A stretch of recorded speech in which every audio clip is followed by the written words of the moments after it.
Of all the pressing tasks facing the Biden-Harris administration, a key priority will be to attract and retain top talent to rebuild trust in government. What immediate steps need to be taken to shore up the morale of federal workers whose expertise and experience have gone unrecognized? How can Congress help at a time of great divide in government and politics in the United States? Our next guest is a member of the bipartisan working group in Congress, which works to bring Democrats and Republicans together to forge greater consensus on a wide variety of issues. He's a great guy. Representative Derek Kilmer represents the 6th District of Washington State. Derek, Congressman, great to have you with us here. You know, you've heard, I hope, a little bit about what we're trying to get at, which is, I think we're trying to basically be objective, that right now, the state of mind of the federal worker across a lot of different divisions may not be as robust and strong and solid as it might be. And I guess, as a member of Congress looking at this challenge, whether it's in science, whether it's just doing any job, as we were just talking to the head of AFGE, what do you think the steps are that we need to take to restore that sense of morale among those people working in the public sector? Yeah, I've been, and thanks for having me. I've been looking at this through two separate lenses. One, I represent a district where the federal government is the largest employer, and listen, over the years, I've had some of my constituents copy me on their resignations as they leave the federal service and go on to a job that may pay more, may have better benefits, and may not have the level of drama that sometimes occurs in working for the federal government. And in that respect, it highlights a few things. I'll get to the second screen that I use in a second. But listen, step one is sort of following the Hippocratic Oath of do no harm. Unfortunately, in recent years, we've seen a lot of harm done to the federal workforce. Every time there's a government shutdown, it creates churn, it creates uncertainty for federal workers. So that's something that members of Congress are certainly attuned to. We saw under the Trump administration a number of executive orders that were frankly anti-worker. They were anti-union.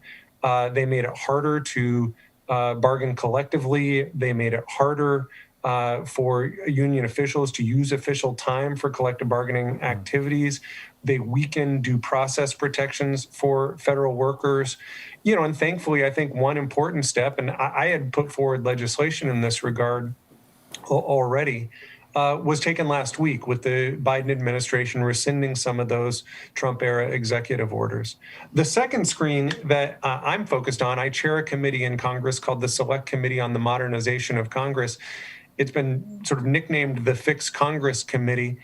One of the concerns that we have is also people, Congress is frankly only as strong as the staff who work in Congress. And unfortunately, we've seen a lot of people leaving congressional staffs as well, whether they're in member offices or in committees. That erodes the ability of Congress to solve big problems for the American people. And so chairing the Select Committee on the Modernization of Congress, we've looked at a whole bunch of reforms that Congress can make to try to recruit, retain, and have a more diverse staff working for the legislative branch. I really appreciate both those frames. I mean, I think the second frame, we really hadn't gotten into that a little bit as much. I used to be a Hill staffer, in the Senate working for Senator Bingaman.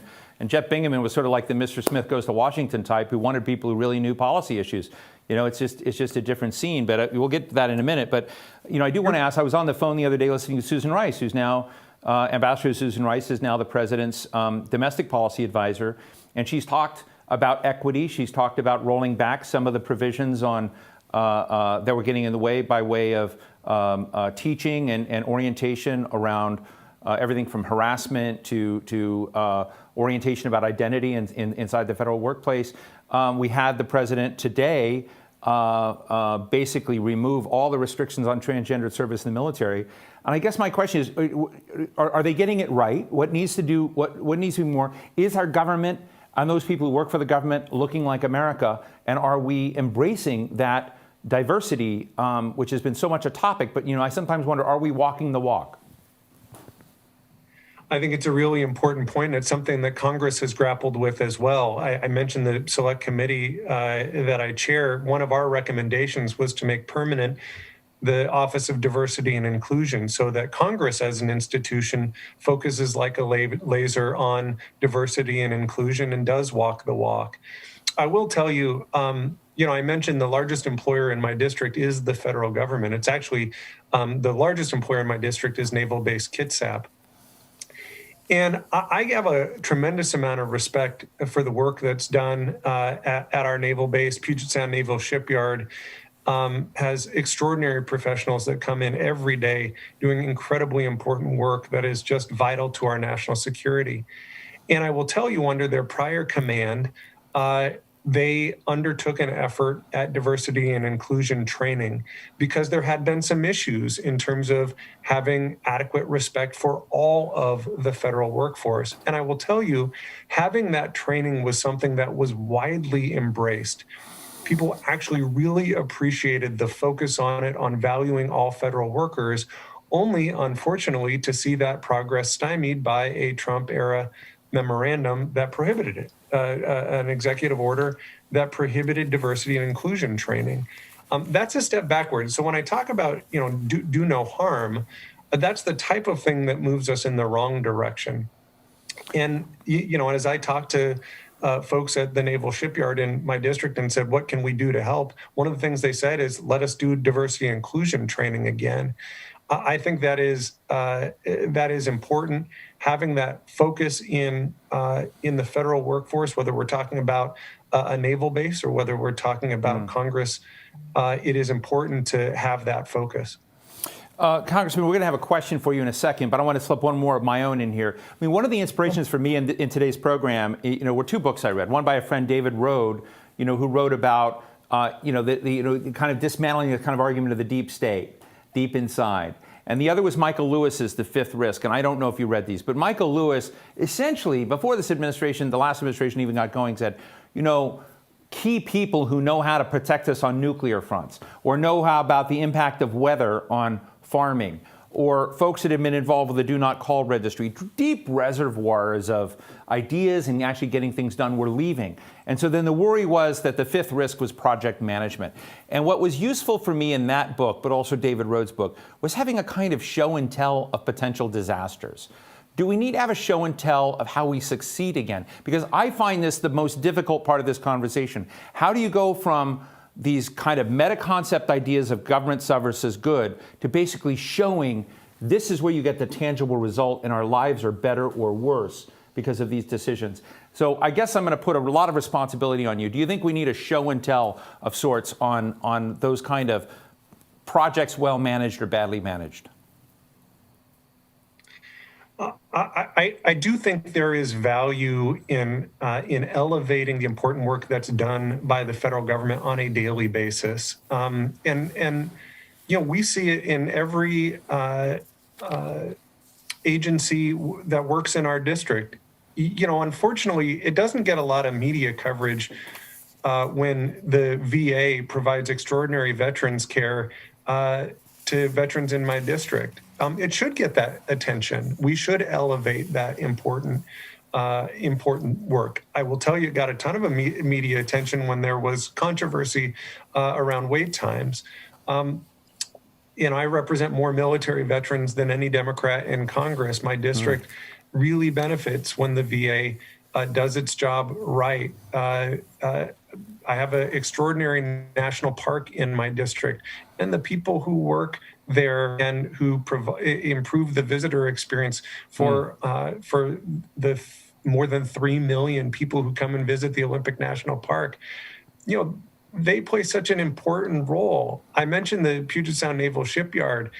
I worry sometimes when, whether it be online or in the media or in politicians who sort of bash the federal workforce, I got to tell you, the thousands and thousands of folks who go into the Naval Shipyard each day are doing incredible work with nuclear carriers and submarines, with a level of technical skill that really blows your mind every time you go and visit that. And I think there is some value, certainly to policymakers, of highlighting that important work so they stop treating our federal workforce like the piñata at the party.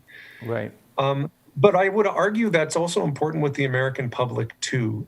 You had for years on one of the news programs in essence the fleecing of America. How the federal government's wasting your money. I'm someone who actually believes it is important to root out waste, fraud, and abuse, but we also need to make sure that we're highlighting success so Right. people understand the vitally important work that many agencies they probably never even heard of. That work that's happening on a daily basis, I really think it is important to elevate that and to celebrate that. Well, maybe this is a small step in that direction today. Let's take a quick question from Herberto. Herberto? Hi, my name is Heriberto Leon, Union Steward with the American Federation of Government Employees, Local 704, representing EPA employees in the Great Lakes. What specific laws should be passed to prevent future administrations from issuing executive orders the way Trump did in May 2018 that attack collective bargaining, official time, and the merit system? Civil service laws need to be strengthened to protect democracy itself from massive politicization and allegiance to a leader. If you have a quick thought on that, Congressman. Yeah, I really appreciate the question and appreciate his work. As someone who represents the Puget Sound region, we partner, the Puget Sound team partners a lot with the Great Lakes team and the Chesapeake Bay team, so thank you for your work. I think you're right on target. I introduced a bill called the Protecting Federal Workers Act to nullify those executive orders and the presidential memorandum that were really attacks on the federal workforce. It is not right that you saw this politicization. And it's something that, is just one of many things, frankly, that I think Congress is going to have to take a look at. I think we're at somewhat of almost like a post-Watergate moment where after the Nixon administration, there was a real look by Congress at what types of reforms need to happen to prevent the type of abuse that we'd seen in the prior administration. I say we'd seen, I was a baby at the time, but that Congress had seen under the prior administration. I think when it comes to the treatment of workers, when it comes to the protection of collective bargaining rights, when it comes to civil service protections, and frankly, when it comes to a whole bunch of other things, including the abuse of pardon power, the abuse of the Hatch Act. I mean, who would have thought that we would have seen a political parties convention take place on the White House lawn this last year? Right. And those are the types of circumstances, perhaps unforeseen, that Congress needs to look at and say, how do we prevent this type of abuse from happening again, not just under this administration, but any administration going forward? Well, Congressman Derek Kilmer of Washington State, chair of the Select Committee on the Modernization of Congress. I neglected to mention co-sponsor of the Federal Worker Leave Fairness Act and lots of other cool stuff. Really appreciate your time and thoughtful comments today. Thank you. You bet. Thanks, and keep at it, everybody. We sure appreciate you.